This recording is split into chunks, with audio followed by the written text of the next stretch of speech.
Cerita dibuka dengan adanya cerita dari sebuah benua yang bernama benua Tianyan. Nah, benua Tianyan ini dibagi menjadi beberapa domain, yaitu domain timur, selatan, barat, dan utara. Dari domain-domain tersebut memiliki sumber daya yang melimpah dan cocok untuk dijadikan tempat tinggal. Lalu banyak seorang praktisi yang datang dengan cepat menduduki 4 domain luar ini, sedangkan binatang iblis lemah dipaksa menuju ke domain pusat. Pada tahun 425 dari kalender Fang Tian, ada seorang yang bernama Chu Xie yang merupakan ketua sekte Tianxi di domain pusat.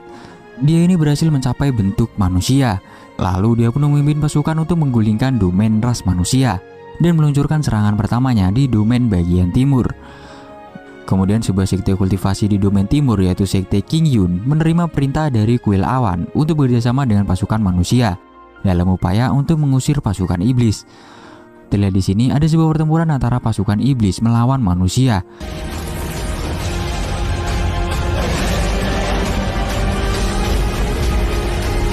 Dan pertempuran kali ini dimenangkan oleh ras manusia yang dipimpin oleh ketua kuil awan yang bernama Ning Yudi. Tapi hal itu memiliki akibat, yaitu jiwanya terluka yang membuatnya tertidur dan sepotong jiwanya jatuh ke domain timur. Sepotong jiwanya ini nggak bisa ditemukan dimanapun itu. Sementara itu di tahun 423 dari kalender Fang Tian di domain timur Kabupaten Chongming, ada klan yang bernama Luo terjebak dalam perselisihan dengan tuan kedua klan Luo yang bernama Luo Bingxuan. Dia ini dikuasai dengan keserakahan.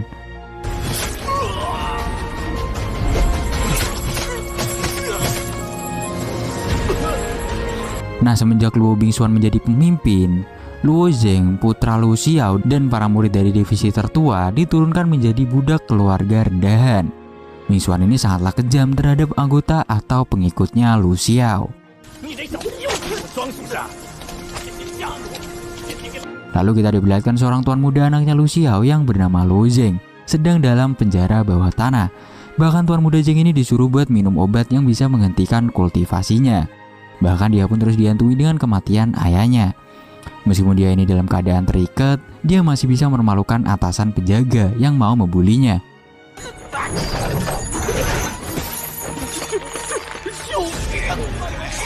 Setelah itu, Lu Zheng pun dibawa keluar ke tempat latihan.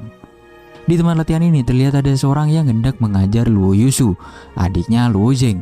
Melihat itu, Lu Zheng pun menyuruh buat berhenti karena dialah yang akan menggantikan posisi Luo Yushu untuk melakukan pertarungan hidup dan mati ini.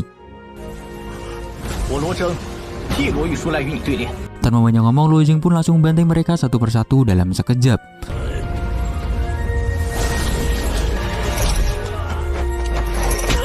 Setelah itu muncul tuan muda yang baru. Dia bernama Luo Peiran. Dia di sini mau menantang Lu Zheng untuk bertarung. Di sini Lu Zheng terkena serangan cepat dari Lu Piran. Lu Piran ini bisa mendapatkan kecepatan karena dia meminum pil suci. Setelah itu Lu Zheng pun terbuli karena kekalahannya.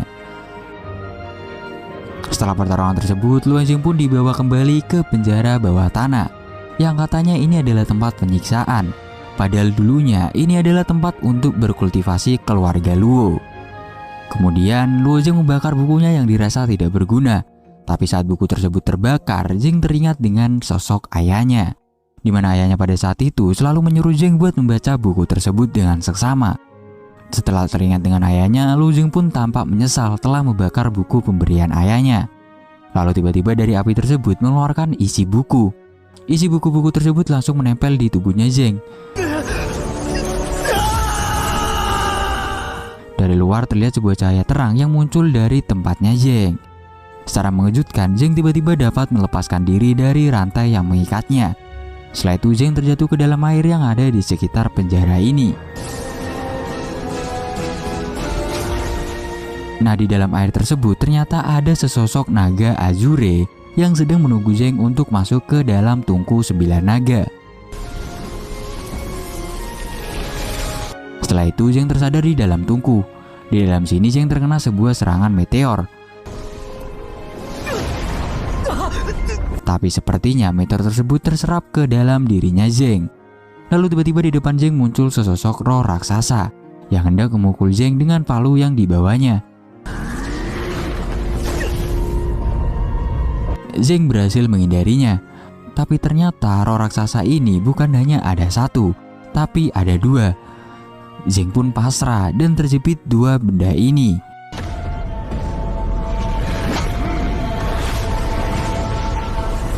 Setelah itu Zheng tiba-tiba terbangun di sebuah tempat dunia bawah sadar. Di sini dia bertemu dengan ayahnya. Ayahnya ini menanyakan perihal yang pernah ayahnya katakan. Dan Zheng pun mengingat kalau dia masih belum menemukan Luoyan, yaitu adik ceweknya Luo Zheng. Ayahnya menyuruh buat menemukan adiknya dan disuruh buat hidup dengan baik. Lalu Zheng pun tersadar kembali di tempat di mana dia bertarung dengan roh raksasa. Di sini Zheng yang sedang terjepit langsung bisa mengeluarkan kekuatannya, yang membuat senjata roh raksasa ini hancur.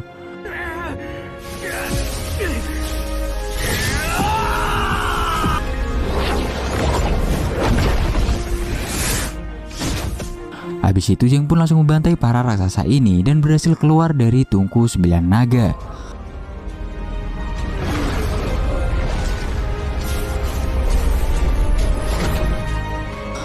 Lalu scene berganti ke bukit tambang klan Luo. Dan di sini ada sebuah penyerangan dari seorang bernama Xielang yang merupakan master jahat. Dia menyerap seluruh jiwa orang-orang yang ada di sini. Tapi menurutnya tubuh-tubuh orang ini tuh tidak layak untuk harta yang dia sempurnakan ini. Lalu dia mencium sebuah aroma yang spesial yang cocok untuk hartanya ini, dan itu mengarah ke klan Luo. Scene berganti ke klan Luo. Di sini ada Luo Bingxuan yang hendak memberikan sebuah pil suci kepada Luo Chengyun. Tapi itu diberikan tidak hanya cuma-cuma, karena Chengyun bakal disuruh buat mengurusi Luo Zheng. Tapi sebelum itu, Bingxuan ini memberikan info kalau Luo Zheng pernah mendapatkan latihan misterius dari ayahnya. Jadi Chengyun ini disuruh buat sebisa mungkin mendapatkan latihan tersebut. Sementara Luo Zheng di dalam penjaranya, dia sedang diincar oleh beberapa orang misterius. Menyadari dirinya hendak diserang, Luo Zheng mengeluarkan kultivasinya secara diam-diam. Jadi pas mereka menyerang, mereka langsung pada terpental. Dan sekarang Luo Zheng mampu mencapai ranah penyempurnaan tulang. Kemudian Luo Zheng pun menanyakan tentang siapa yang mengirim mereka. Tapi mereka tidak mau menjawab, malah mereka ini berniat mau menyerang. Jadinya Luo Zheng pun membantai mereka satu persatu.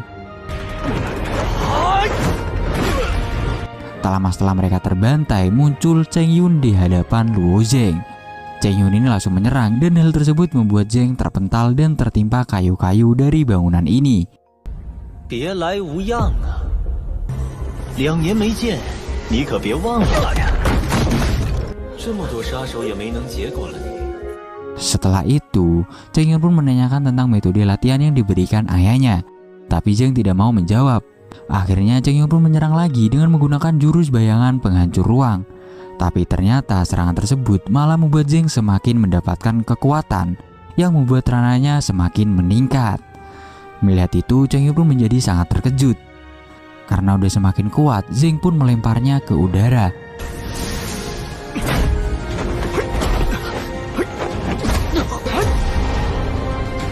Dan adu pukul pun terjadi di sini. Di sini mereka masing-masing terkena serangan, tapi Zheng terkena pukulan tapak 1 inci. Kemudian Chengyun pun bilang kalau Zheng gak akan selamat karena terkena pukulannya. Tapi ternyata Chengyun lah yang malah terluka parah karena terkena efek pukulannya Zheng.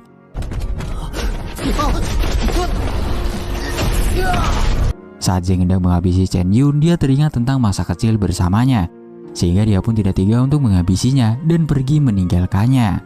Setelah itu Zheng membebaskan orang-orang yang sedang dipenjara dan menyuruh mereka buat kabur ke terowongan yang mengarah ke sebelah timur penjara. Sementara Zheng bakal mengalihkan perhatian para penjaga, dan adiknya yang bernama Luo Yushu disuruh buat memimpin rombongan untuk keluar. Dan kekuatannya sekarang, Zheng pun berhasil menghabisi para penjaga tanpa sisa.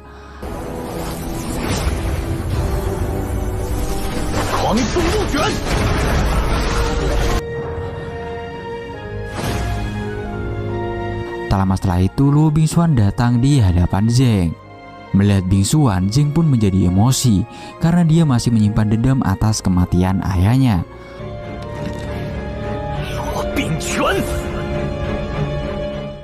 Zheng pun langsung menyerang, tapi serangan Zheng berhasil ditangkis dengan mudah oleh Bingxuan.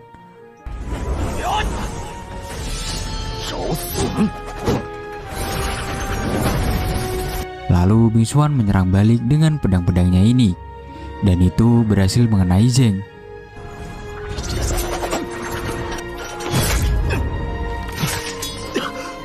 Sadar akan kekuatannya yang sangat jauh, Zheng pun mencoba buat kabur terlebih dahulu. Tentu aja Bingxuan tidak tinggal diam. Dia langsung mengeluarkan jurus bunga jahat, dan jurus ini berhasil menangkap Zheng.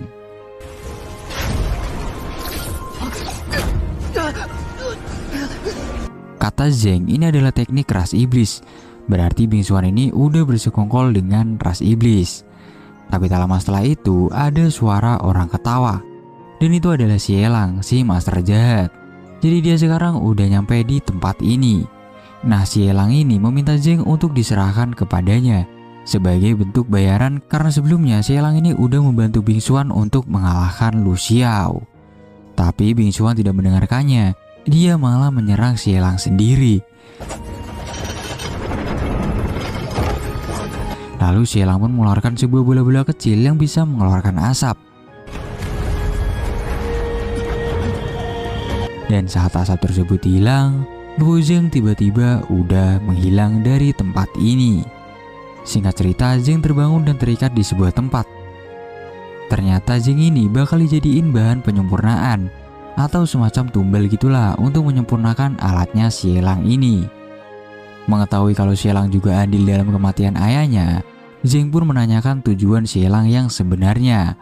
Lalu ada sebuah flashback di mana saat itu di sebuah pelabuhan, Bingxuan berjanji kepada Xie-Lang akan memberikan tumbal yang bagus buat alatnya.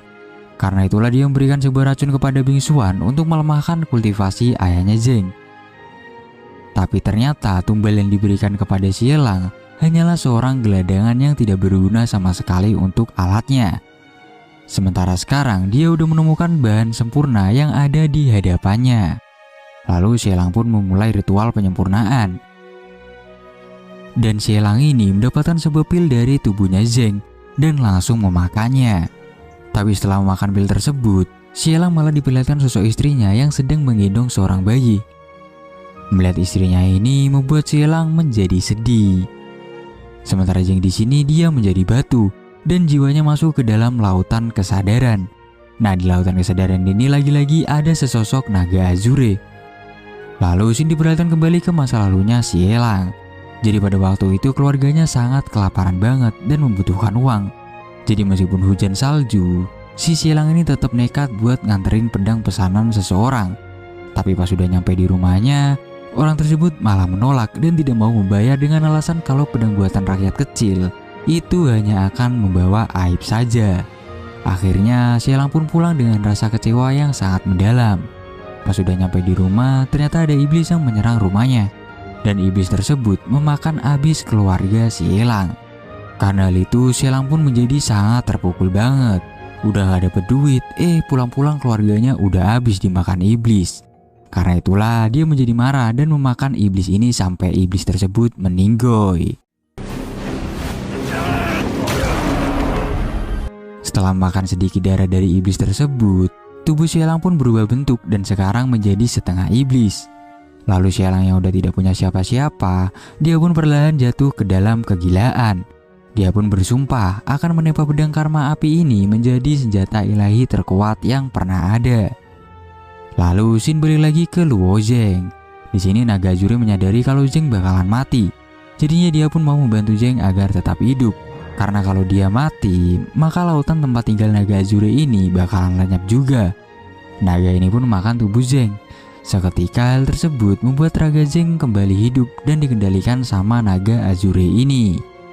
Melihat itu Xie-Lang pun bukannya takut tapi malah sangat seneng karena dia akhirnya mendapatkan seseorang yang memiliki kekuatan luar biasa.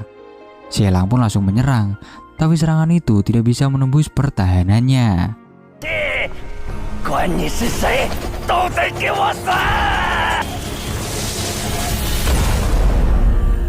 Lalu naga azure pun mengajar habis Xie-Lang tanpa ampun.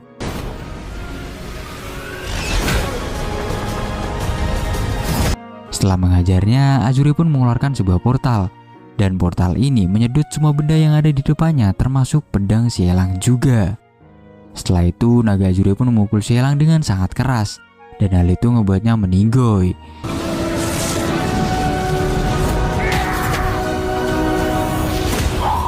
Sementara Zheng dia udah kembali sadar. Di sini Zheng mengambil sebuah cincin dan belati terbang dari tubuhnya Xielang. Kedua benda ini sepertinya bisa membantu Zheng buat pergi ke sekte King Yun. Dan saat cincin tersebut dipakai, tiba-tiba Zheng berubah penampilan menjadi tuan muda kembali. Jadi sekarang dia udah bebas dari status budaknya.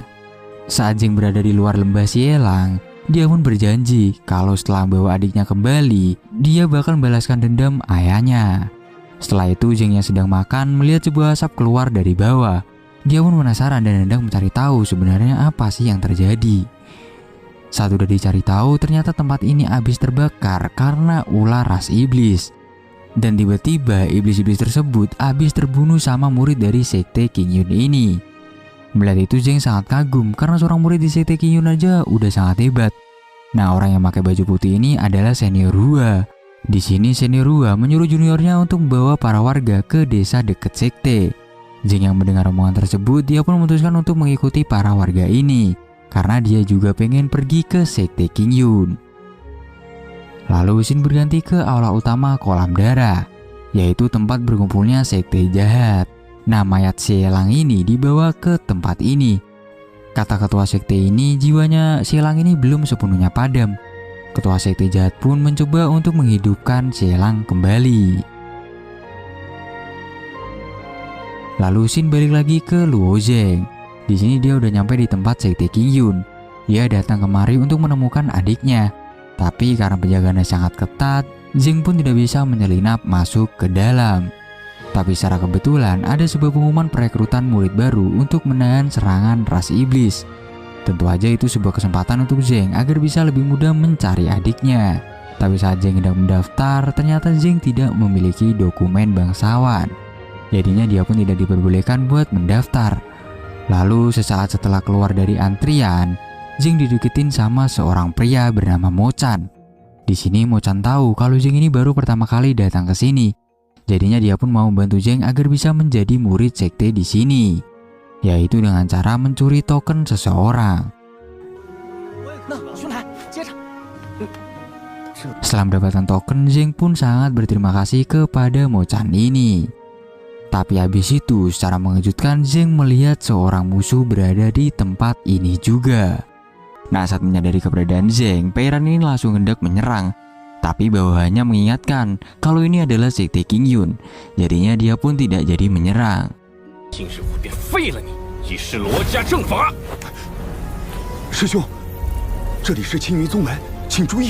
Tak lama setelah itu muncul Tuan Muda Zhuge. Di sini pangeran bilang kepada Zhuge kalau Zheng ini adalah budaknya sekaligus seorang pengkhianat. Mendengar itu si Zhuge ini hendak mengusir Zheng. Tapi pangeran bilang kalau masalah keluarga Luo harus ditangani sama tuan muda keluarga Luo, yaitu pangeran sendiri.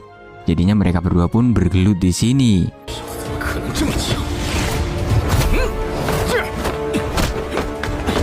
Tapi belum lama mereka bertarung, ada sebuah pedang besar yang menghentikan pertarungan mereka. Dan itu adalah ulah dari senior Hua. Di sini senior Hua bilang kalau di depan gerbang sekte dilarang bertarung. Dan setiap orang yang berada di tempat ini bakal diperlakukan dengan sama, tidak peduli status maupun dendam masing-masing. Mendengar itu semua orang pun menjadi patuh.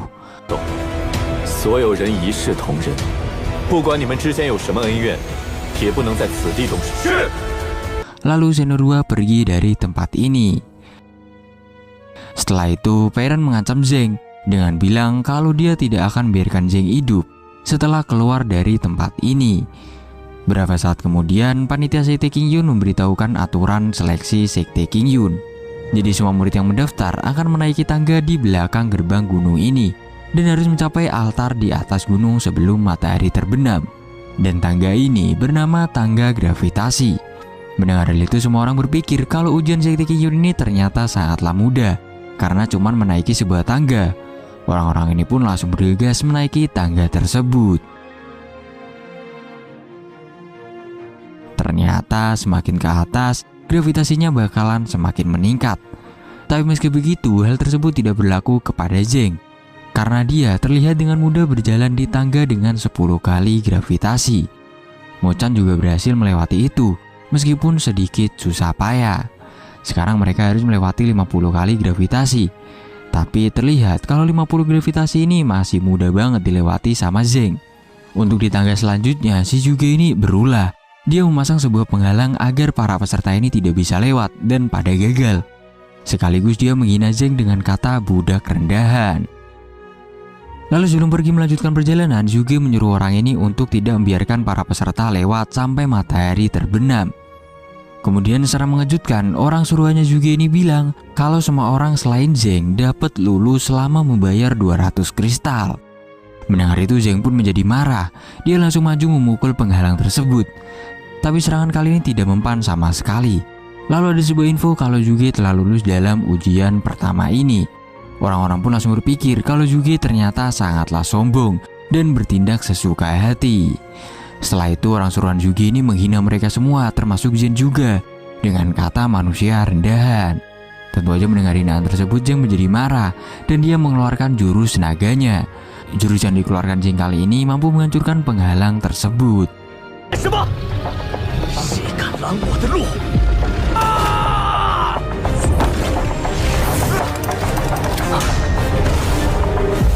Setelah itu Zheng menyuruh semuanya untuk segera naik. Di sini orang-orang udah mulai kagum terhadap Zheng. Singkat cerita, mereka semua pun berhasil mencapai titik akhir sebelum matahari terbenam. Lalu Mo Chan menginfokan ke Zheng kalau ujian Crimson setelah ini bakalan lebih sulit dan tempatnya sangat berbahaya. Di ujian berikutnya ini mereka berada di hutan batu Crimson. Di tempat ini bakalan ada binatang hantu yang akan mengintai mereka. Jika mereka terluka parah, tokennya bakalan hancur dan mereka bakalan dilempar keluar dari formasi ini. Tak lama kemudian muncullah beberapa monster raksasa yang langsung membantai para peserta ujian. Termasuk si Mo Chan juga yang dikejar-kejar sama seekor ular raksasa. Dia pun berlari sambil meminta tolong kepada Luo Zheng. Melihat hal itu, Zheng langsung mencoba buat mengeluarkan binatang hantu dari tokennya sesuai instruksi dari panitia.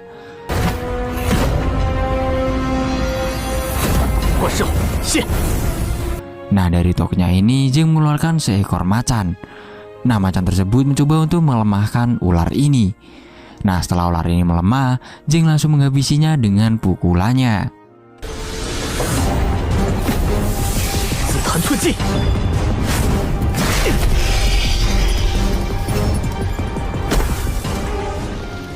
Setelah ular tersebut menghilang, Zheng langsung mengajak Mo Chan buat lari. Karena 100 murid pertama yang berhasil mencapai titik akhir sebelum matahari terbit, dia bakal menjadi murid Sekte King Yun. Singkat cerita, Zheng dan Mo Chan sampai di jembatan gantung hutan batu Crimson. Di tengah jembatan ini mereka dijegat sama seseorang dengan peliharaan serigala. Di sini dia meminta token Zheng untuk diberikan kepadanya. Bahkan Zheng di sini dikepung dari dua arah. Mereka mengincar Zheng karena Zheng ini udah menghina keluarga Zhuge. Di sini Zheng langsung melempar Mo Chan untuk menuju ke tempat selanjutnya terlebih dahulu. Sementara dia bakal melawan orang-orang ini. Saat Zheng diserang, tanpa sengaja Zheng menjatuhkan tokennya ke bawah jurang.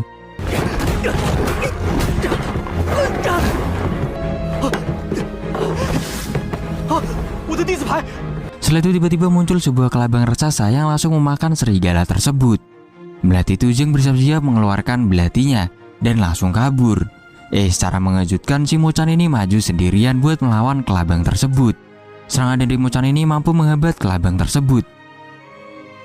Tapi ya, hambatan tersebut gak lama, karena kelabang ini langsung tersadar dan malah kelabang tersebut mengejar-ngejar Mo Chan.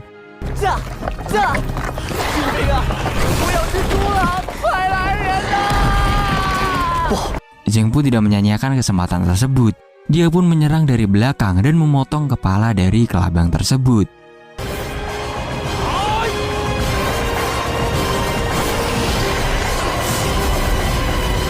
Tapi setelah itu tiba-tiba muncul Zhuge.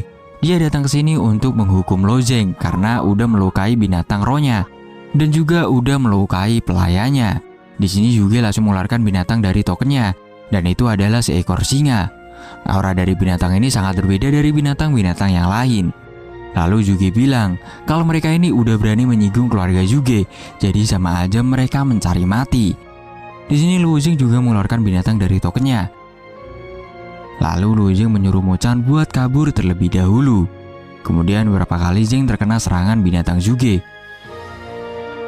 Setelah itu Zheng memiliki sebuah ide, yaitu memanfaatkan bangunan yang ada di sini. Dia pun menghancurkan pilar ini.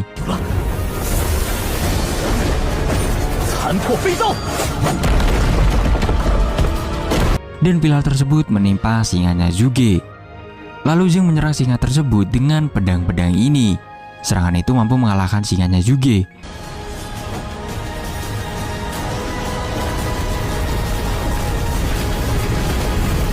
Melihat binatangnya dibunuh, Zhuge pun langsung turun tangan sendiri untuk mengajar Zheng.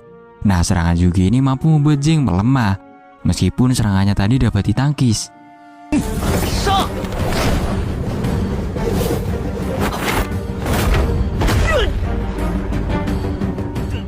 Saat hendak dibunuh, Zheng langsung mengeluarkan jurus tenaganya. Pukulan Zheng ini mampu membuat Zhuge terhempas sangat jauh.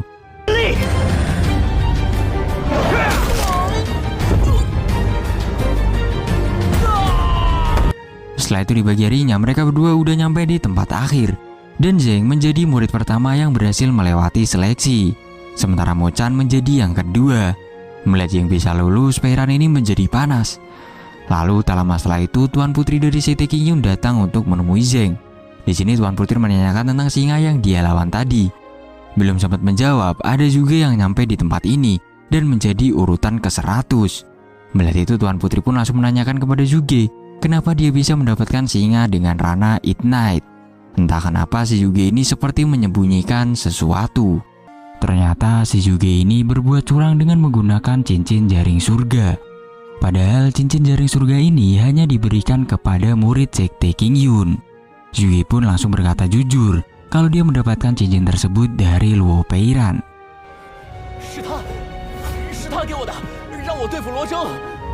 Akhirnya Pei Ran sebagai murid khusus pun ditendang keluar sama gurunya sendiri. Setelah itu panitia pun mengumumkan kalau ujian Sekte Qingyun telah berakhir dan para guru puncak disuruh untuk memilih muridnya masing-masing. Setelah pengumuman tersebut, Luo Zheng dan Mo Chan langsung bergegas menemui Guru Shu untuk masuk puncak gerimis. Nah, Guru Shu ini melihat Zheng ini orangnya sangat jujur. Guru Shu pun langsung menerimanya untuk menjadi murid. Setelah diterima, pakaian Zheng pun langsung berubah.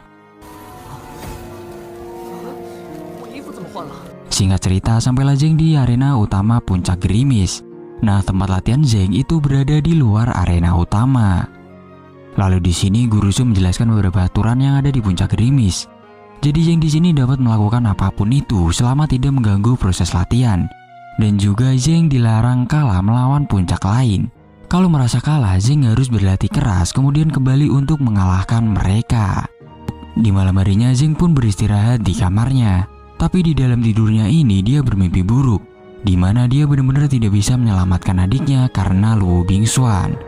Lalu Zheng pun terbangun dan dia berjanji sekali lagi kalau dia bakal menyelamatkan adiknya. Tak lama kemudian Zheng yang lagi bersedih dia didatengin sama Guru Shu. Zheng pun bercerita tentang tujuannya, yaitu untuk menyelamatkan adiknya.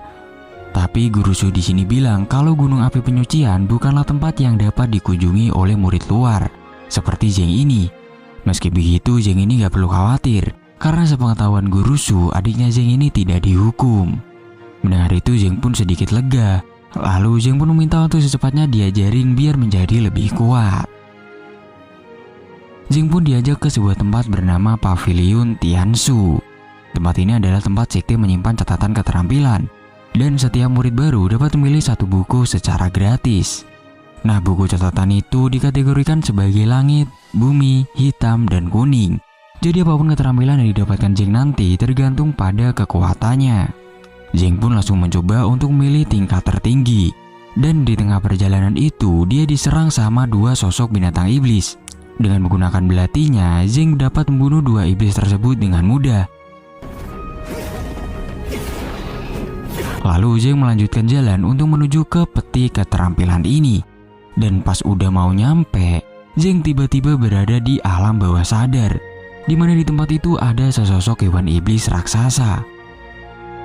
Nah, untuk menahan tekanan dari iblis raksasa tersebut, Zheng mengeluarkan naga azure. Dengan mudah naga azure mampu mengalahkan iblis raksasa tersebut.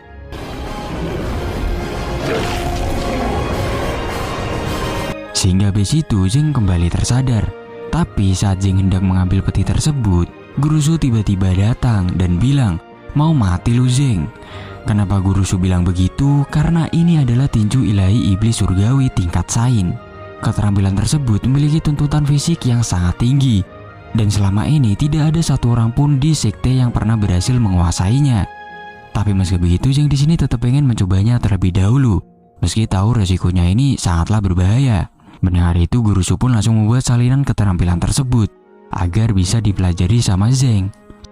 Sebelum memberikan bukunya, Guru Shu mengingatkan Zeng agar berhati-hati dan tidak tergesa-gesa, karena kalau tidak aura iblis akan memasuki hati Zeng. Di sini Zeng berpikir kalau naga Azuri tadi udah memadamkan aura iblis, jadi harusnya Zeng gak akan diserang oleh aura iblis. Lalu sebelum Guru Shu pergi, dia memberikan satu jurus yang kemungkinan sangat cocok kepada Zeng, yaitu serangan duri ilahi. Singkat cerita, Zeng sekarang berada di alam bawah sadar untuk mempelajari serangan duri ilahi. Di sini dia berhadapan dengan sesosok ular raksasa. Ular tersebut berhasil dikalahkan dengan mudah, dan Zeng mampu menguasai dan mempelajari serangan duri ilahi.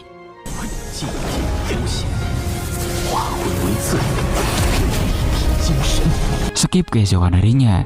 Di sini ada murid bernama Meng Changjun datang menemui Guru Shu. Changjun melaporkan kalau banyak keluarga bangsawan merencanakan kejahatan, tapi sepertinya Guru Shu tidak mau membahas hal tersebut. Lalu Guru Shu di sini malah memperkenalkan Luo Zeng kepada Changjun. Guru Shu bilang kalau dia pengen fokus melatih Luo Zeng. Lalu Guru Shu memberitahukan kepada Changjun kalau Zeng ini mendapatkan keterampilan tinju ilahi iblis surgawi.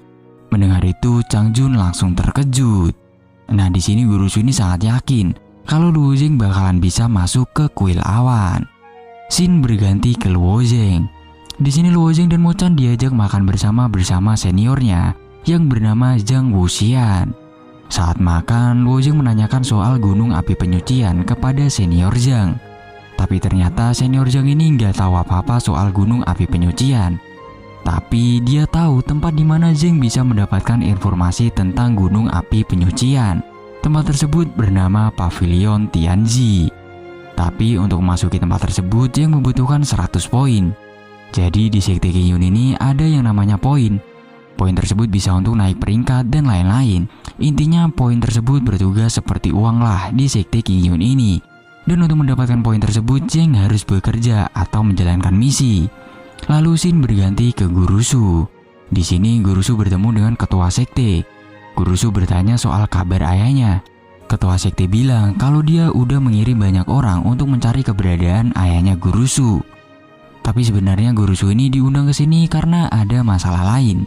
Jadi ketua sekte ini mau meminta bantuan Guru Shu untuk membawa muridnya yang bernama Xiaodi ke puncak gerimis. Asli si Xiaodi ini cakep banget cuy. Oke, lanjut, scene berganti ke Luo Zeng. Di sini Luo Zeng melihat daftar pekerjaan. Ternyata kerjaan-kerjaan yang tertera benar-benar mendapatkan sedikit poin. Bahkan dalam waktu 15 hari, Zeng hanya bisa mendapatkan 7 poin aja. Tapi Zeng di sini melihat sebuah misi yang sangat menarik, yaitu membunuh serangga bila. Untuk satu serangga ini bernilai 1 poin. Jadi Zeng berpikir kalau dia membunuh banyak-banyak, pasti dia bisa mencapai 100 poin dengan mudah. Tapi untuk menjalankan misi tersebut, Zeng harus mendapatkan token misi terlebih dahulu. Scene berganti ke lembah serangga bila. Terlihat di sini yang mengendalikan serangga bila adalah si Elang yang udah berhasil dihidupkan kembali. Scene kembali ke Luo Zeng. Di sini dia dilarang untuk melakukan misi tersebut sama Guru Shu, karena yang dapat menjalankan itu hanyalah murid dengan Rana Ignite. Sementara Zeng masih di ranah penyempurnaan organ. Lalu Guru Shu pun pergi meninggalkan Luo Zeng. Setelah itu, Guru Shu memanggil Changjun untuk menyuruhnya mengajak Xiaodi berkeliling besok.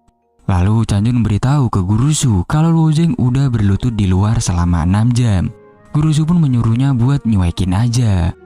Mendengar ada sebuah misi, Xiaodi pun pengen mengambil misi tersebut. Dan dia pun langsung mencuri tokennya dari tangannya Guru Shu. Habis mendapatkan token tersebut, dia pun langsung pergi. Wah, boleh-boleh juga nih si Xiaodi. Nah, di sini Xiaodi menemui Luo Zeng. Dia pengen melihat nih seberapa kuat Luo Zeng ini. Dia pun menyerang dengan jurus esnya. Di sini Luo Zeng mampu menghindarinya dengan cepat. Dan tiba-tiba Zeng langsung berada di belakang Xiaodi.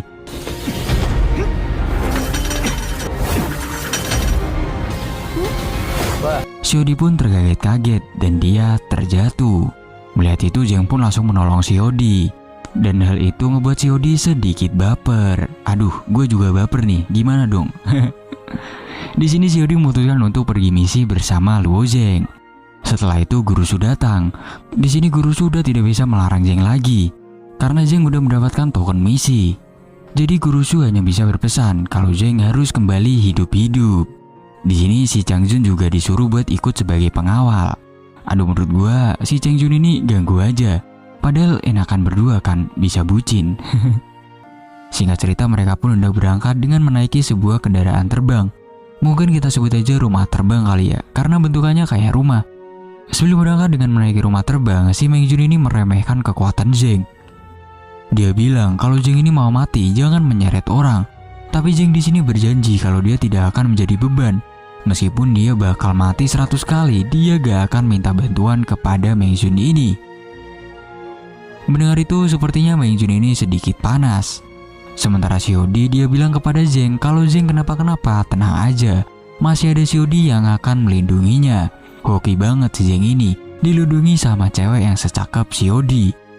Setelah itu mereka pun berangkat. Nah, di rumah terbang ini juga ada beberapa kelompok dari puncak lain. Di sini ada seorang junior yang menanyakan kepada senior Meng seberapa menakutkannya serangga bila ini.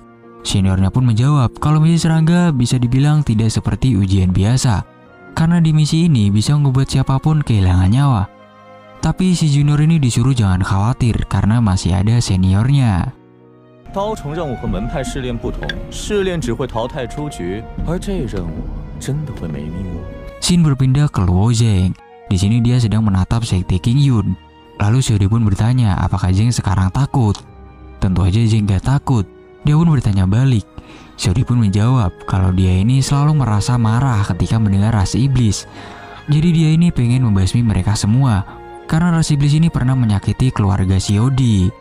Lalu Xiodi pun menanyakan soal keluarga Zheng, tapi Zheng di sini merasa sedih dan tidak bisa untuk menjawabnya.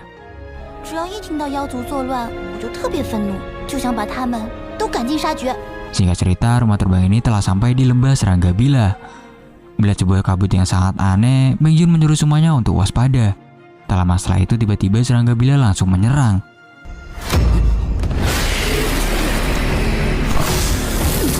Di sini Xiodi menyerang dengan menggunakan jurus esnya. Tapi ternyata jurus Xiodi tidak mempan terhadap Serangga Bila. Abis itu datang lebih banyak lagi para Serangga Bila dari bawah rumah terbang ini. Zheng yang menghadapi satu serangga aja dia sangat kewalahan. Ditambah Xiodi di sini entah kenapa dia tidak bisa mengeluarkan jurusnya dengan benar. Karena udah gak ada jalan lagi, akhirnya Zheng pun menggunakan kekuatan naganya.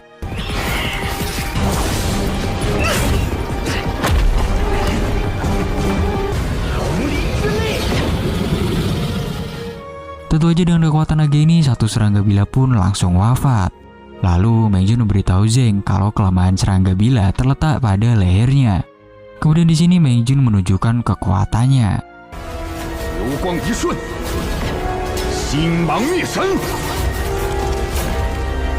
Dengan menggunakan pedang sucinya, Meng Jun berhasil menumbangkan puluhan serangga bila dalam sekejap. Pantesan si Meng Jun ini sombong banget ya, orang dianya jago gini. Tapi kesenangan dan ketenangan mereka tidak berlangsung lama. Karena terlihat di sini kalau kelompok serangga bila menyerang kembali. Dan bahkan sekarang jumlahnya lebih banyak lagi. Dan mereka menargetkan rumah terbang ini. Dan sialnya salah satu anggota dari tim lain tanpa sengaja melepaskan jurus apinya ke bahan yang mudah terbakar. Jadinya setengah rumah terbang ini pun terbakar oleh api. Dan rumah terbang ini pun perlahan jatuh ke bawah. Duar, rumah terbangnya pun hancur tak karuan. Tidak di sini kalau semua tim kelihatannya selamat, tapi tidak dengan senior Meng. Di sini senior Meng tertimpa reruntuhan dan tidak sadarkan diri. Bila itu Xiodi pun menggunakan kekuatan healingnya untuk menyembuhkan senior Meng. Tapi karena lukanya ini udah terlalu parah, healing dari Xiodi pun tidak ngefek apa-apa.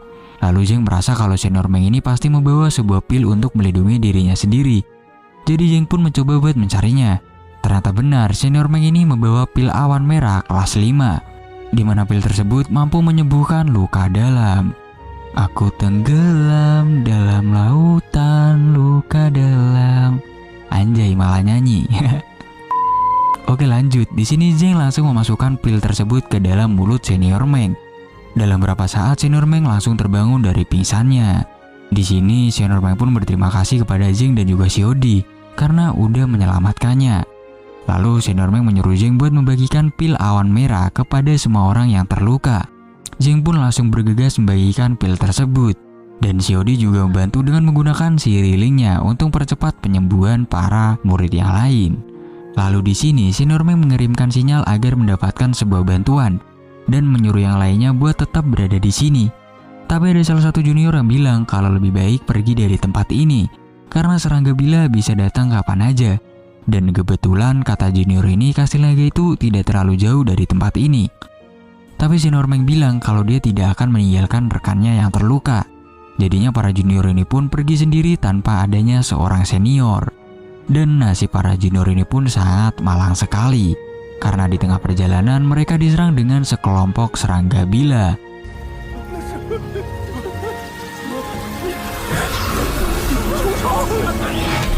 Habis itu serangga-serangga tersebut nyampe di tempatnya Zheng dan kawan-kawan. Di sini mereka langsung bergegas buat nyari tempat berlindung. Tapi mereka di sini harus ketahuan. Karena udah ketahuan, mau gak mau Zheng pun harus maju sendirian.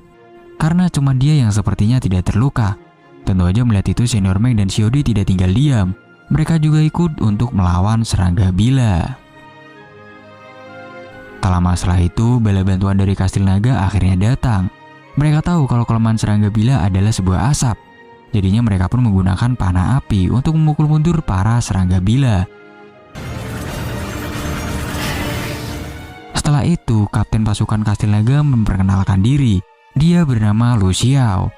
Di sini Kapten Lu bilang kalau dalam perjalanan kemari, dia melihat murid sekte King Yun yang udah menjadi makanan serangga bila. Lalu Xin berpindah ke kastil naga. Di sini mereka bertiga diajak buat bertemu dengan Komandan He. Mereka diajak kemari untuk diberitahukan sebuah informasi. Jadi beberapa hari yang lalu kastil naga ini kehilangan kontak setelah invasi serangga bila. Dan sekarang mereka kekurangan persediaan. Jadinya Kapten Lu disuruh buat membasmi para serangga besok hari dan memperbaiki pasukan yang udah hilang. Dan mereka bertiga diminta untuk membantu Kapten Lu melakukan misi ini. Tentu aja mereka siap untuk membantu Kapten Lu.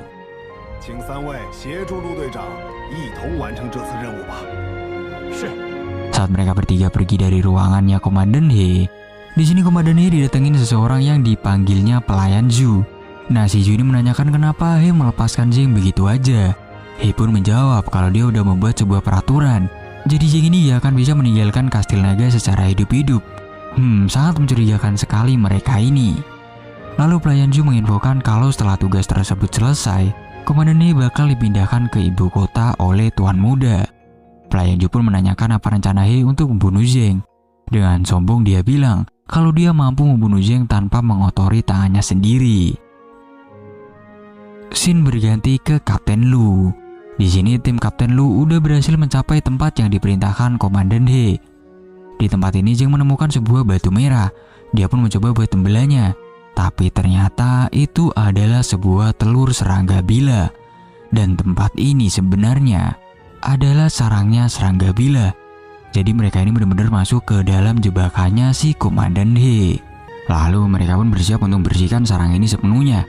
Di sini mereka menyerang satu persatu. Senior Meng menyerang dengan pedang-pedangnya yang banyak. Xiaodi menyerang dengan jurus esnya. Dan Luo Zheng menyerang dengan tinjunya. Tapi setelah itu tiba-tiba keluar sebuah asap hijau. Melihat itu Kapten Lu pun menyuruh pasukannya buat mengirim sinyal asap dan bersiap untuk mundur. Luo Zheng pun bertanyakan kenapa harus mundur. Kata Kapten Lu, serangga bila ini seperti dipanggil sama sesuatu. Belum juga selesai menjelaskan, tiba-tiba pasukan Azuri Land diserang satu persatu. Dan ternyata yang menyerang adalah sesosok ratu serangga bila. Lalu Kapten Lu menyuruh yang lainnya buat mundur, sementara dia bakalan memancing perhatian si ratu bila. Kapten Lu pun menyerang dengan jurusnya, dan serangan tersebut mengenai dahinya si ratu.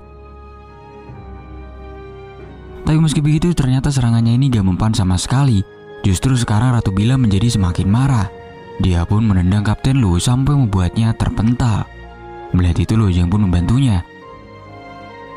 Saat Jing membantu Kapten Lu, dia ini malah menyuruh buat pergi. Tentu aja Jing ini gak mau dong ninggalin orang yang sedang kesusahan.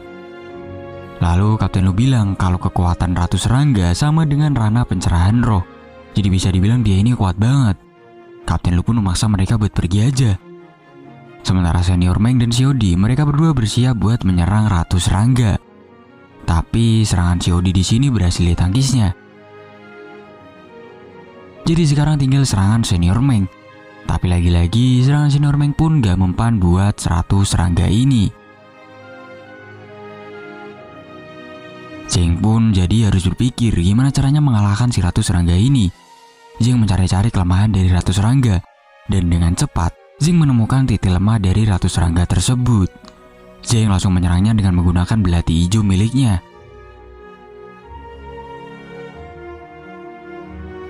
Serangan Jing kali ini mampu mematahkan salah satu kaki dari Ratu Serangga tersebut. Tapi habis itu si Ratu ini makin marah dan menyerang Jing dengan membabi buta.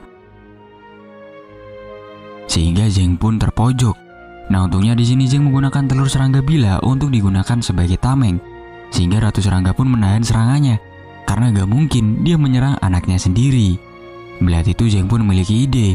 Dia mau menggunakan telur ini untuk mengancam Ratu Serangga, di mana Ratu Serangga disuruh buat mengejarnya, atau kalau tidak mengejar Jing bakal menghancurkan telur-telurnya ini.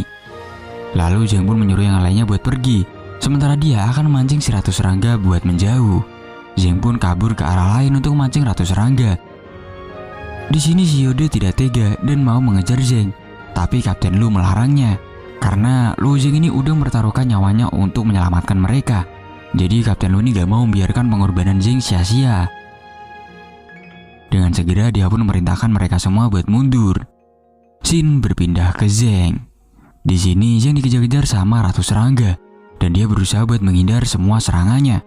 Ya Jing di sini cuma harus memancingnya agar menjauh aja, agar Xiaodi dan yang lainnya bisa selamat. Singkat cerita, Jing nyampe di tempat seperti jurang gitu. Dan saat Jing melompat, dia terkena serangan, sehingga membuatnya hampir terjatuh. Ya untungnya Jing di sini gak jatuh ke jurang tersebut. Kemudian habis itu Jing kembali berlari lagi untuk menghindari kejaran Ratu Serangga. Nah di tengah pelariannya, Zheng mendapatkan sebuah celah. Akhirnya dia pun menyerang Ratu Serangga dengan belatinya. Serangan ini pun sepertinya ampuh. Tapi ternyata itu tidak. Si Ratu ini masih kuat banget bre. Kayaknya dia ini pakai item full defense, makanya kuat banget. Karena serangan barusan tidak mempan, Zheng pun harus memikirkan cara lain untuk menyerang. Zheng pun berlari kembali untuk kabur dari kejaran Ratu Serangga. Nah di sini Zheng menemukan sebuah gua. Tapi gua ini sangat-sangatlah panas. Bahkan sekarang si Ratu Serangga ini tidak mengejarnya lagi. Dan terlihat gua bawah tanah ini warnanya sangatlah merah. Karena ternyata gua ini berisikan sebuah lautan lava. Itulah kenapa gua ini panas banget. Saat melihat lava ini, Zheng berpikir kalau tempat ini mungkin bisa menjadi tempat yang bagus untuk menimpa senjata. Tak lama setelah itu, Ratu Serangga udah nyampe aja di tempat ini. Zheng pun kabur kembali lebih dalam. Dan di tempat ini, ternyata ada sesosok singa kala jengking api yang berada di ranah pencerahan roh juga, sama seperti Ratu Serangga. Zheng berpikir kalau sepertinya Ratu Serangga ini takut terhadap singa api. Jadi Zheng pun berencana buat menyingkirkan Ratu Serangga dengan menggunakan singa api ini. Lalu Zheng bakal melarikan diri dari tempat ini. Saat Zheng sedang mendekat ke arah singa api, tiba-tiba Ratu Serangga ini langsung menyerang. Sehingga hal tersebut membuat singa api kaget dan terbangun dari tidurnya. Zheng yang berada tepat di depan singa api pun langsung disembur. Bahkan dia ini tidak menyembur aja, singa tersebut juga menyerang Zheng.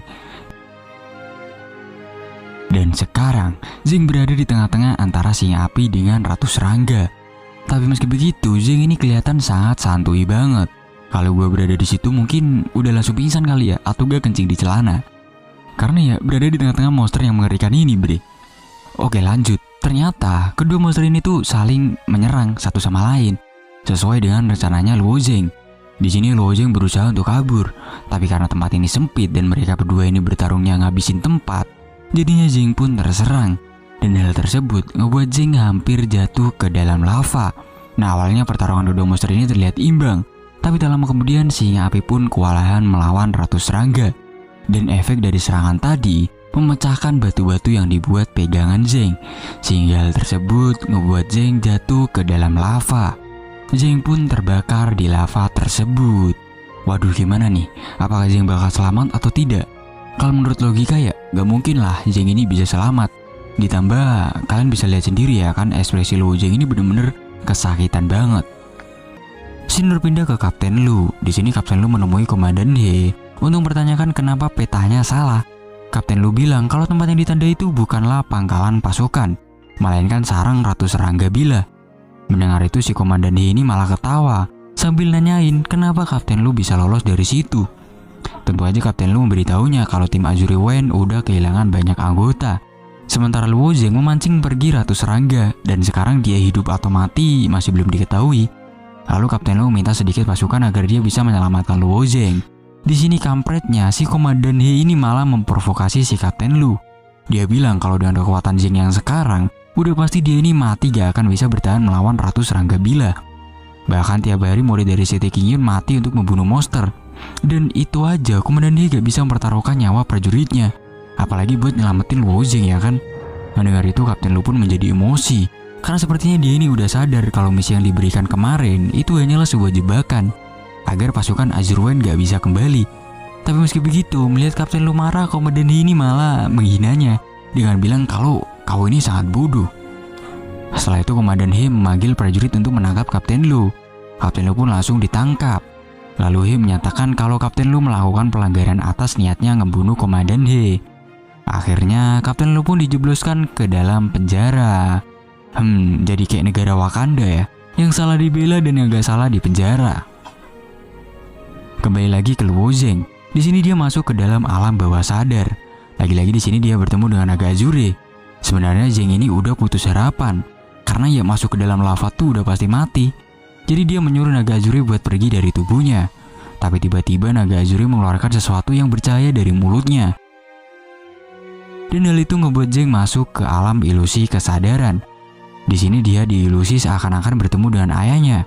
Ayahnya ini menanyakan apakah Zheng benar-benar ingin berakhir di sini. Lalu ayahnya bilang kalau semua masalah tuh ada solusinya. Mungkin sekarang Zheng belum menemukannya. Zheng pun menanyakan lagi tentang apa yang harus dia lakukan. Ayahnya pun menjawab kalau Zheng ini udah tahu jawabannya dari awal sambil melemparkan kertas dengan tulisannya. Lalu Zheng menangkap salah satu dari kertas tersebut yang bertulisan tentang metode penyulingan senjata tertinggi. Setelah itu Zheng tiba-tiba berilusi bertemu dengan adiknya. Bahkan di ilusinya ini dia menyaksikan adiknya terjatuh dari atas tebing karena Zheng lambat buat menyelamatkannya. Sementara tubuh asli Zheng di bawah lautan lava, tiba-tiba muncul sebuah cahaya dari tangan dan dadanya. Bahkan Zheng di sini perlahan terangkat keluar dari lautan lava. Lalu Zheng pun terbangun dengan kekuatan baru yang sepertinya itu adalah kekuatan lava. Dengan kekuatan tersebut, Zheng dapat menciptakan sebuah tangan dari lava. Dan tangan tersebut dibuat untuk menyerang serangga bila dengan sadis. Dengan serangan itu, si serangga bila ini langsung berhasil dikalahkan. Setelah mengalahkan serangga bila, sekarang Zheng menyerang ke singa api. Di sini Zheng menggunakan pukulan ilahi iblis langit untuk menghajar singa api. Nah, dari jurus tersebut keluar sebuah raksasa yang langsung menggigit singa api, sehingga hal itu ngebuat singa api langsung tumbang. Di sini Zheng menyadari kalau kekuatannya ini telah meningkat dari senjata mistik kelas atas menjadi senjata roh kelas rendah. Lalu habis itu muncul dua keping inti kristal dari singa api dan ratu serangga. Zheng pun langsung mengambilnya dan memasukkannya ke dalam tubuhnya. Kemudian pas Zheng OTW mau keluar, dia menemukan sebuah burung kayu pembawa pesan yang udah rusak. Singkat cerita, Zheng udah berhasil kembali. Di sini Xiaodi dan Senior Wang menjadi lega. Lalu mereka berdua pun menanyakan gimana caranya Zheng ini bisa lolos dari serangga bila. Ya, ceritanya cukup panjang dan Zheng akan membicarakan nanti aja. Lalu Zheng pun menanyakan tentang Kapten Lu. Xiaodi pun menjelaskan kalau Kapten Lu ini ditangkap dan dipenjara. Sementara di tempat Komandan He, ada seorang prajurit yang menginfokan kalau Luo Zheng berhasil selamat. Mendengar itu, He berkata kalau dia sungguh meremehkan Luo Zheng, karena ternyata Ratu Serangga aja gak bisa buat mengalahkan Zheng. Tapi karena sekarang dia kembali ke Kastil Naga, He memastikan kalau jangan harap Zheng ini bisa keluar hidup-hidup dari Kastil Naga ini. Sementara Zheng yang mendengar Kapten Lu ditangkap, Zheng langsung bergegas buat OTW ke tempatnya Komandan He. Dia pengen berhadapan langsung sama He dan menyuruhnya buat melepaskan Kapten Lu. Tapi di sini Senior Meng menghalangi dan mencegah Zheng untuk bertemu dengan He. Karena di sini Komandan He memiliki ribuan pasukan. Jadi kalau terjadi masalah, bisa bahaya buat Zheng. Ditambah Zheng ini bukan siapa-siapa di tempat ini. Tapi seperti biasa Zheng ini gak peduli, mau He jenderal kek, mau He ini presiden kek, Zheng gak akan takut. Ya di sini Senior Meng berusaha menjelaskan kalau kekuatan di belakang Kastil Naga tidak bisa diremehkan. Jika bertindak gegabah, itu bisa aja akan menyebabkan masalah buat Tuan Putri. Mendengar itu Zheng merasa kalau yang dikatakan Senior Meng emang benar. Tapi dia tidak bisa tinggal diam karena nyawa mereka pernah diselamatkan oleh Kapten Lu. Akhirnya mereka berdua ini malah berseteru dan bahkan mereka saling menghina satu sama lain. Mereka di sini jadi mau bertarung, tapi untungnya ada Xiaodi yang menghentikan perkelahian mereka. Dan sekarang Senior udah gak peduli lagi sama Zheng. Kalau Zheng mau mati ya udah silakan aja pergi, kata Senior Meng. Mendengar itu Zheng pun langsung bergegas buat pergi dari tempat ini. Lalu di sini Senior Meng bilang ke Xiaodi kalau dia udah menyelidiki tentang Komandan He. Ternyata Komandan He ini berhubungan dekat dengan keluarga Zhuge. Bisa dibilang berarti He ini adalah orang yang sangat licik. Jadi ya masalah ini bukanlah masalah yang sepele. Mendengar itu Xiaodi pun langsung OTW bergegas buat menyusul Zheng. Di sisi lain, Zheng di sini udah nyampe di depan pintu ruangan He. Tapi di sini dia harus berhadapan dengan dua penjaga. Penjaga ini bilang kalau Komandan He belum kembali. Dan jika Zheng ada urusan, dia bisa menunggunya di tenda. Nah, saat masuk ke dalam tenda, Zheng dan Xiaodi melihat sebuah peta pasir. Di sini Xiaodi merasa kalau peta ini seperti ada yang aneh. Karena petanya berbeda dari yang pernah dilihat waktu itu. Karena di peta ini jelas ada sebuah peringatan akan adanya serangga bila. Sementara di peta sebelumnya itu gak ada sama sekali. Dengan cepat Zheng pun menyadari kalau He ini emang sengaja mengirim mereka masuk ke dalam sarang serangga bila. Lalu di sini Xiaodi juga memberitahu ke Zheng kalau Komandan He dekat dengan keluarga Zhuge. Zheng pun langsung berpikir kalau mungkin si Zhuge Ye ingin membalas dendam kepada Zheng. Dan untuk melancarkan rencana itu dia harus menumbalkan tim Azure Wang. Scene berpindah ke Komandan He yang sedang menemui Kapten Lu. Di sini secara terang-terangan, He bilang ke Kapten Lu kalau dia ini emang sengaja mengirim Lu dan pasukannya buat masuk ke dalam sarang serangga bila. Sepertinya Komandan He ini iri terhadap prestasinya Kapten Lu. Karena itulah dia pengen memusnahkannya. Lalu He mengeluarkan sebuah senjata dan menusukkannya ke dada Kapten Lu. Di sini He berencana buat menyiksa Kapten Lu dan bersenang-senang terlebih dahulu. Waduh, gila sih si Komandan He ini bener-bener kejam banget coy. Udah bener-bener kayak menggambarkan pemimpin di negara Wakanda ini. Scene berpindah ke Zheng. Di sini dia didatengin sama pelayan Zhu. Si pelayan ini memuji ketangguhan Zheng yang bisa meloloskan diri dari Ratu Serangga Bila. Lalu si pelayan ini bilang kalau sesuatu akan segera datang dan keberuntungan Zheng udah berakhir. Kemudian tiba-tiba terjadi sebuah gerhana bulan dan muncul dua sosok hantu hitam dan putih yang merupakan pembunuh klan Zhuge. Mereka berdua ini berada di ranah Innight yang membuat mereka bisa terbang sesuka hati. Melihat itu Zheng sedikit waspada dan dia menyuruh Xiaodi buat pergi ke tempatnya Kapten Lu untuk menghentikan Komandan He. Sementara Zheng di sini bakal menghadapi dua hantu tersebut. Sebelum pergi, Xiaodi ini memperingati Zheng kalau dia harus berhati-hati karena musuhnya adalah ranah Innight. Lalu tanpa banyak ngomong si pelayan ini langsung menyuruh dua hantu ini untuk menyerang Zheng. Zheng mampu menghindarinya, tapi serangan yang lain datang secara tiba-tiba yang ngebuat Zheng harus sedikit terpental ke belakang. Lalu Zheng berencana buat menghabisi si hantu putih karena dia sangat merepotkan. Zheng pun menyerang dengan belatinya. Tapi ternyata si hantu ini tidak memiliki bentuk fisik, yang artinya dia tidak bisa diserang dengan menggunakan pedang. Malah sekarang si hantu putih ini mengeluarkan sebuah angin yang sangat besar. Di sini Zheng langsung masuk ke alam ilusinya dua hantu tersebut. Di dalam sini jiwa Zheng ditarik keluar dari tubuhnya. Singgah tersebut membuat Zheng tidak bisa bergerak sama sekali. Tapi saat Zheng hendak dieksekusi, dia tiba-tiba terbangun dengan mata memerah. Zheng pun dengan segera menghindari serangan mereka. Dan sekarang Zheng mengeluarkan jurus kekuatan tak terbatasnya. Dengan jurus ini Zheng dapat menghancurkan ilusinya.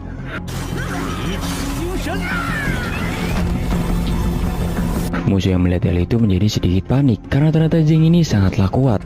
Lalu kedua hantu ini pun mengeluarkan sebuah jurus hujan bedang. Pedang-pedang ini menghujani Zheng secara terus-menerus. Tapi untungnya Zheng dapat menghindarinya dengan begitu mudah.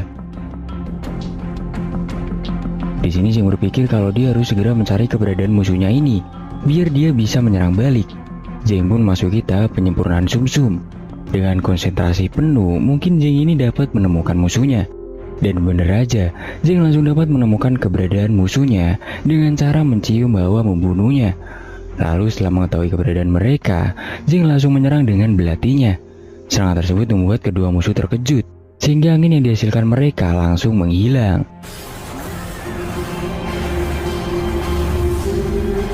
Setelah itu si musuhnya ini berencana untuk tidak membiarkan Zheng hidup dan mau mengirim Zheng ke neraka. Lalu kedua hantu tersebut mengeluarkan jurusnya yang bernama naga kembar pembantai. Jurus tersebut mengeluarkan dua naga hitam dan putih dengan ukuran yang besar. Melihat itu Zheng pun langsung segera mengeluarkan naga azure. Beh, emang kalian doang yang punya naga? Gue juga punya nih naga azure. Lebih gede dari punya kalian. Single dong. Gitu mungkin ya kalau gue jadi Luo Zheng. Dengan bantuan kekuatan azure, Zheng dengan mudah mengalahkan naganya para musuh. Lalu sekarang Zheng berhadapan langsung dengan mereka. Di sini Zheng berhasil memukul mundur. Menyadari kalau Zheng ini terlalu kuat, kedua musuh ini pun langsung kabur. Tentu aja Zheng tidak mau membiarkan hal tersebut. Dengan kekuatan dan kecepatannya, Zheng menyerang mereka dari belakang. Serangan tersebut langsung membuat mereka tumbang. Setelah mereka tumbang, Zheng mengambil pedang pusaka mereka berdua untuk dijadikan kekuatannya. Sementara si pelayan yang melihat hal tersebut, dia kabur ketakutan. Menyadari itu, Zheng langsung menggunakan belatinya untuk membuat pelayan tersebut jatuh. Zheng pun mendekatinya sambil berkata kalau dia bisa mengampuni nyawa si pelayan ini, asalkan dia menjawab kenapa Komandan He menjebak Kapten Lu. Pelayan tersebut langsung menjawab kalau semua ini adalah perintah dari Tuan Zhuge.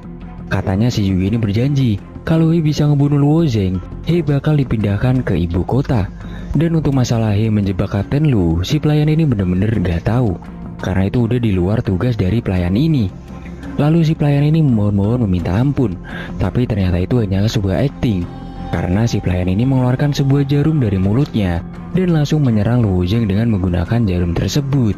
Zheng yang terkejut pun langsung berusaha buat menghindari, tapi sayangnya sepertinya serangan tadi berhasil mengenainya. Lalu kata si pelayan itu adalah sebuah jurus beracun dari keluarganya, dimana kalau racun tersebut udah masuk ke dalam tubuh Luo Zheng, Zheng bakalan langsung wafat. Udah ketawa-ketawa kesenengan, ternyata Luo Zheng ini tidak terkena serangan tersebut karena jarumnya tadi berhasil ditangkap. Gimana, panik gak lu sekarang?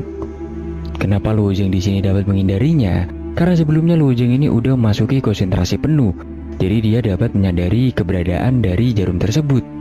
Awalnya Luo Zheng ini tidak berniat sama sekali untuk membunuh orang ini, tapi karena dia benar-benar gak ada otak, dikasih hati minta jantung, akhirnya Zheng pun melesatkan jarum tersebut ke arah si pelayan ini.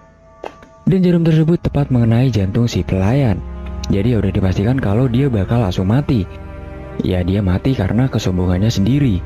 Scene berganti ke Kapten Lu. Di sini Kapten Lu terlihat udah babak belur. Sepertinya ini habis menyiksanya. Tapi meski begitu, Kapten Lu ini tidak gentar. Dia malah meludahi Kapten He tepat di mukanya. Setelah diludahi, Kapten He ini bilang kalau dia tidak akan segan-segan buat ngebunuh Kapten Lu. Mendengar itu, Kapten Lu pun langsung bertanya, apa sebenarnya kesalahannya sampai dia ini harus dibunuh. Komandan He pun langsung berikan sebuah alasan yang benar-benar tidak masuk akal. Dia bilang kalau lu sebagai kapten pasukan Kastil Naga udah mengabaikan tugas Kastil Naga dan menyerang sarang serangga bila tanpa izin, sehingga dia membuat tim Azure Wen musnah. Tapi anehnya si Kapten Lu ini gak tahu kalau pasukannya udah musnah. Dari sini udah ketahuan lah ya siapa sebenarnya yang musnahin tim Azure Wen ini. Lalu komandan ini menyebut kalau itu semua adalah kejahatan dari Kapten Lu, dan karena kejahatan tersebut Lu tidak bisa dimaafkan. Kemudian Kapten Lu pun dijatuhin hukuman mati. Waduh, si komandan ini benar-benar the real king of the drama. Oke lanjut, di sini Komandan He menyuruh eksekutor buat langsung mengeksekusi Kapten Lu. Mengalami kejadian yang sangat-sangat menyedihkan, Kapten Lu pun mencucurkan air mata. Dengan santuinya, di sini Komandan He duduk sambil melihat Kapten Lu yang akan dieksekusi. Eksekutor pun udah mengambil ancang-ancang buat mengayunkan pedangnya yang sangat besar ini. Tapi pas dia mengayunkan pedangnya, tiba-tiba ada sebuah jurus es yang membekukan si eksekutor ini. Dan itu adalah perbuatan dari Xiaodi. Xiaodi bilang kalau dia kesini untuk menyelamatkan Kapten Lu. Nah, Kapten Lu ini menyuruh Xiaodi buat pergi karena bisa bahaya buat Xiaodinya. Tapi Xiaodi tetap gak mau pergi karena dia udah berjanji ke Luo Zheng untuk menyelamatkan Kapten Lu ini. Dan sebentar lagi Luo Zheng juga pasti datang ke sini. Mendengar Zheng masih hidup, Kapten Lu pun kaget dan merasa seneng. Sementara Komandan He yang melihat itu pun marah. Dia langsung menyuruh pasukannya untuk menangkap Xiaodi secepatnya karena dia udah melanggar proses eksekusi. Dengan serentak, para pasukan pun langsung menyerang Xiaodi. Tapi di sini Xiaodi mengeluarkan jurus esnya yang membuat pergerakan pasukan ini berhenti. Lalu Xiaodi pun mencoba buat menjelaskan kalau mereka ini udah ditipu sama Komandan He. Karena yang membunuh pasukan Azuri Wen ya si He ini. Di sini Kapten Lu juga memberikan banyak alasan, di mana He ini udah menjebak mereka dan pasukan untuk masuk ke sarang serangga bila. Dan He juga udah membunuh 32 prajurit tim Azuri Wen. Tentu aja Komandan He ini mengelak kalau dia ini salah, dan dia malah menyatakan kalau kesalahan Lu ini udah mutlak. Kemudian Xiaodi pun menunjukkan sebuah bukti yang dia bawa. Jadi Xiaodi ini membawa sebuah boneka burung pipit yang bisa membuktikan kalau He ini bersekongkol dengan keluarga Zhuge dan menyalahgunakan kekuasaannya. Tapi karena He ini emang rajanya drama, dia pun ngebuat cerita kalau seolah-olah Kapten Lu lah yang serakah. Dia bercerita kalau Lu ini emang pergi ke serangga bila untuk mengambil inti dari serangga bila. Lalu sekali lagi dia memerintahkan pasukannya untuk menangkap Xiaodi. Pasukannya ini pun pada takut dan menuruti perintah Komandan He. Mau gak mau Xiaodi pun harus menyerang mereka dengan kekuatan esnya yang membuat mereka membengkak sementara.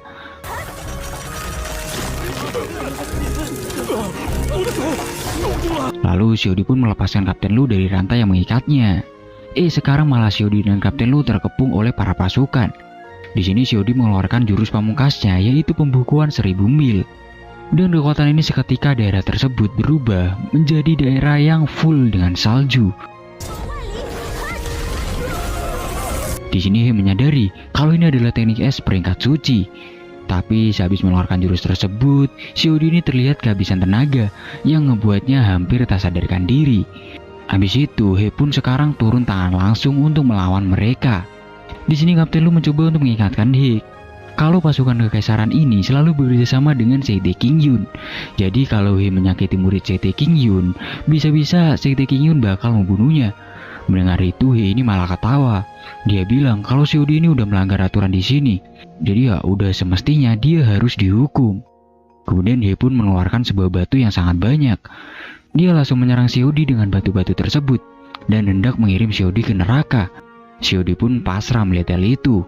Tapi sebelum batu itu menyentuh Xiaodi, Zheng datang dengan belatinya yang membuat batu-batu tersebut langsung pada hancur sebelum mengenai Xiaodi. Lalu Zheng pun menggendong Xiaodi bak seorang pahlawan yang menyelamatkan pujaan hatinya. Dengan senyuman, Xiaodi pun meminta maaf ke Luo Zheng karena dia tidak bisa berbuat apa-apa. Di sini He menanyakan keberadaan dua raja iblis yang kemarin melawan Luo Zheng. Tentu aja dengan sombong Zheng ini bilang kalau dia udah mengirim mereka ke neraka. Mendengar itu, He pun langsung menyuruh pasukannya untuk menangkap Luo Zheng. Cukup banget sih He ini, dia beraninya menyuruh anak buahnya terus. Dengan kecepatan kekuatannya, Zheng pun membantai mereka satu persatu. Dan di serangan terakhir, Zheng menggunakan tinju naganya. Sekali tinjuan aja membuat semua pasukan langsung pada tumbang. Melihat pasukannya terbantai, He langsung ngamuk. Dia pun mengeluarkan jurus batunya. Di sini Zheng terkena serangan yang membuatnya terperangkap di dalam tumpukan batu. Tapi ternyata hal itu masih belum cukup untuk menangkap Zheng ini, karena Zheng dengan mudah bisa menghancurkan batu-batu tersebut. Bahkan di sini dia langsung menyerang He dengan pukulannya. Meskipun dapat ditangkis, tapi serangan tersebut ngebuat He terpukul mundur. Lalu Zheng pun ngomong, kira-kira He ini mau hadiah apa untuk membalas perbuatannya tadi? Zheng pun langsung menyerang dengan menggunakan esensi jiwanya. Serangan tersebut ngebuat He kesakitan dari dalam. sehingga mau gak mau He pun mengeluarkan jurus terlarangnya. Nah, dengan jurus yang sekarang ini, dia mampu mengeluarkan lebih banyak batu, dan batunya juga lebih besar dari sebelumnya. Di sini Zheng berusaha menahan batu-batu tersebut dengan kekuatannya, lalu menghancurkan batu tersebut dengan pukulannya. Di sini Kapten Lu mengingatkan Zheng kalau komandan He ini berada di ranah Ignite level 4. Jadi Zheng harus berhati-hati. Lalu Kapten Lu dan Xiaodi menjauh dari tempat ini. Sementara komandan He dia tak berhenti sampai situ aja. Dia mengeluarkan batu lagi, dan sekarang batu-batu tersebut keluar dari tanah. Di sini He berniat buat membunuh mereka semua, karena mereka ini udah tahu banyak tentangnya.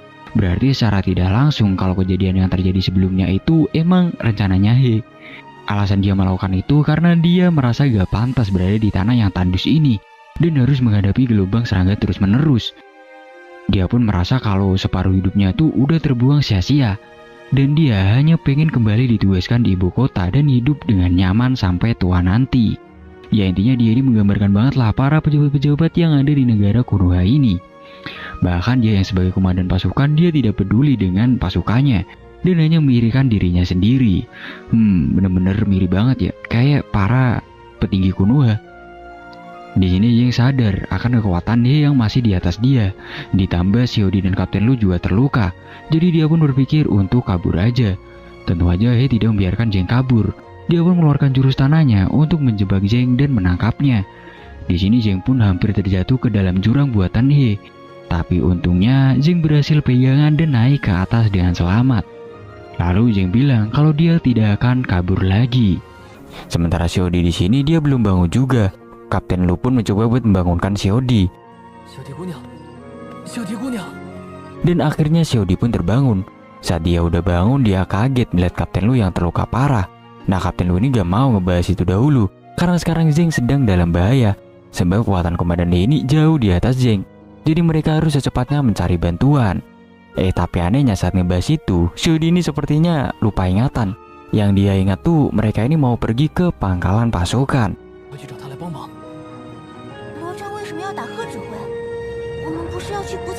Sementara komandan He di sini dia mengeluarkan batu-batu tajam yang banyak banget. Batu-batu tersebut menghujani Zheng. Nah, Xiaodi yang melihat hal itu pun dia langsung membantu dan menyerang komandan He dengan jurusnya. Tapi dengan mudah He menangkis serangan dari Xiaodi.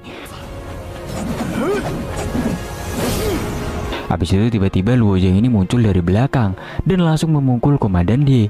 Pukulan tersebut berhasil mengenai He, sehingga hal tersebut pun membuat He terpental jauh. Tapi meskipun He ini terpental, dia masih bisa bertahan. Di sini dia benar-benar marah banget. Bahkan sekarang dia menyatukan batu-batu tajam tadi menjadi satu senjata.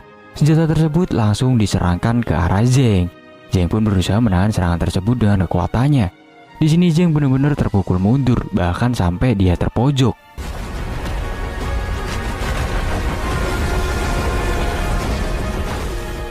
Lalu Zheng menggunakan energi panasnya untuk menghancurkan senjata tersebut. Sekarang Zheng pun mau menyerang kembali dengan menggunakan belatinya. Di sini He menangkisnya dengan menggunakan tameng batu. Tapi meski begitu, serangan Zheng kali ini dapat mengenai wajahnya komandan He. Habis itu He menggunakan jurusnya yang bernama Auman Pengguncang Laut dan Gunung. Jurus ini benar-benar sangat brutal. Bahkan hal itu pun membuat Zheng ini tidak bisa bergerak kemana-mana, karena Zheng di sini terkepung dengan bebatuan yang diciptakan oleh He ini.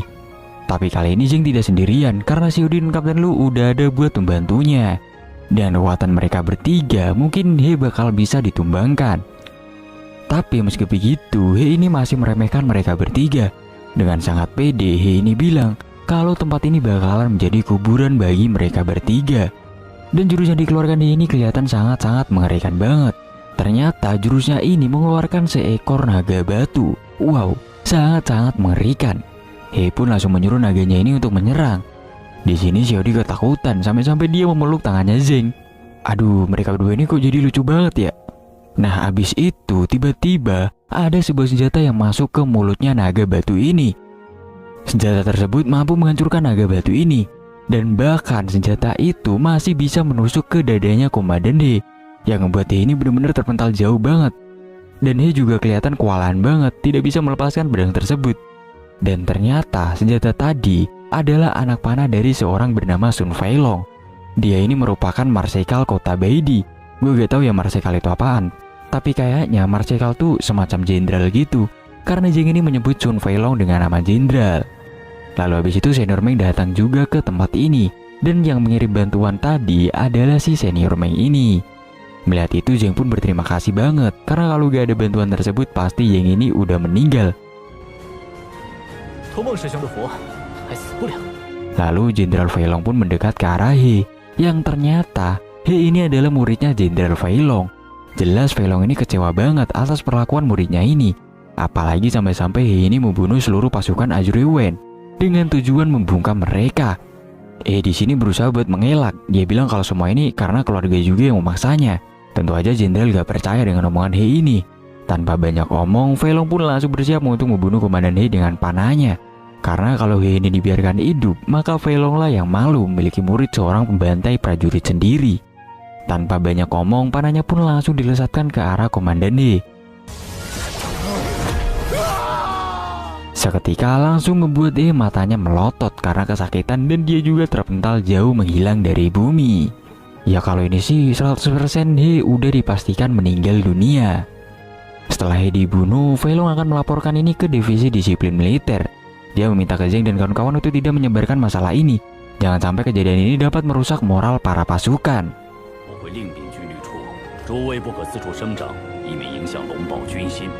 Sementara Kapten Lu ditugaskan untuk mengambil alih posisinya He sebagai komandan pasukan.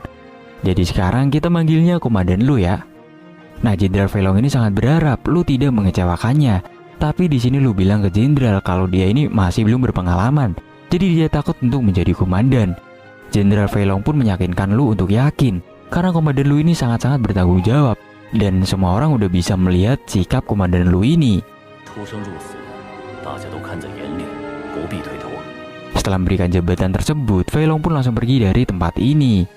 Lalu di sini Zheng berterima kasih kepada Senior Meng karena udah membawa bantuan. Di sini Senior Meng juga memuji kekuatan Zheng, karena Zheng udah bisa menahan dia sampai sejauh ini. Tapi entah kenapa mereka berdua ini jadi awkward banget, karena kan di part sebelumnya tuh mereka sempat kelahi. Di sini malah saling muji, jadi ya awkward lah. Untungnya di sini ada Xiaodi yang mencairkan suasana.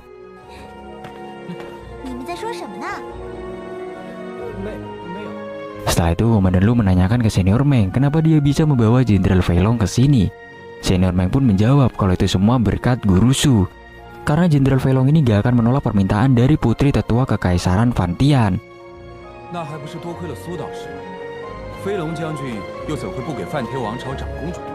Setelah itu saat melihat Zheng dari belakang, dalam hati Senior Meng ini bilang kalau potensi Zheng ini benar-benar besar banget. Dan Guru Su dari awal udah mengetahui itu. Senior Meng pun merasa kalau kedepannya nanti bakalan lebih seru.